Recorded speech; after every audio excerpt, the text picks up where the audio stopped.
থেকে নতুন পদার্থ প্রয়োজনীয় ও ব্যবহার উপযোগী পদার্থে পরিণত করা হয়।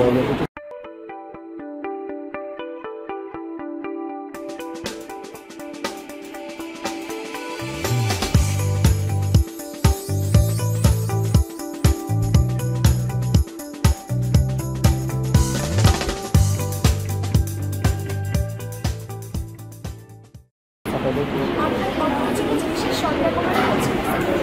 প্রথমে আমি যে প্রজেক্ট বানাতে চাচ্ছি সেটি হচ্ছে হাইড্রোলিক পাওয়ার রোবোটিক আর্ম।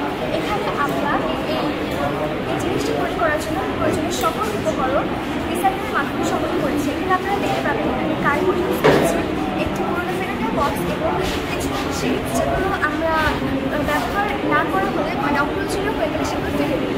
এখন এখানে জিনিসটা যেভাবে কাজ করবে সেটি আপনাদের বলছি। বাংলাদেশে শিল্পের জন্য প্রয়োজন হয় বিভিন্ন বিদ্যুৎ এবং জ্বালানি, কিন্তু আমাদের এখন বর্তমানে বিদ্যুৎ সংকট দেখা দিচ্ছে, যার ফলে আমরা এখন দেখতে পাচ্ছি আমাদের দৈনন্দিন জীবনে বিদ্যুতের অনেক বেশি সংকট দেখা দিচ্ছে।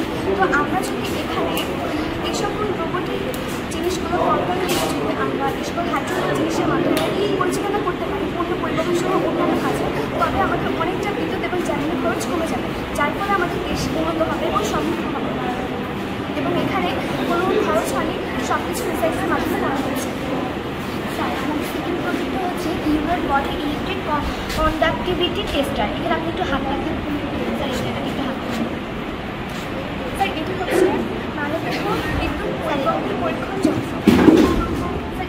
স্যার, একটু স্যার একটু স্যার আবার স্যার প্রেশারটা স্যার স্যার এটার মাধ্যমে আমরা বুঝাতে যাচ্ছি যে মানুষজন বিদ্যুৎ পরিবহন করে। এখানে আমরা সাধারণত যে আমাদের যে পড়াশোনাগুলো সেগুলো সাধারণত পাঠ্যপুস্তকের মাধ্যমে করে থাকি, আমরা কখনো প্র্যাকটিক্যালি দেখি না যে আসলে আমাদের জিনিসটা আমরা যেটা করছি সেটা আসলে প্র্যাকটিক্যালি কাজ করে কিনা। কিন্তু এখানে আমরা এই যন্ত্রটার মাধ্যমে আমাদের যে প্র্যাকটিক্যাল পড়াশোনা সেটা আমরা বৃদ্ধি করতে পারছি। যেমন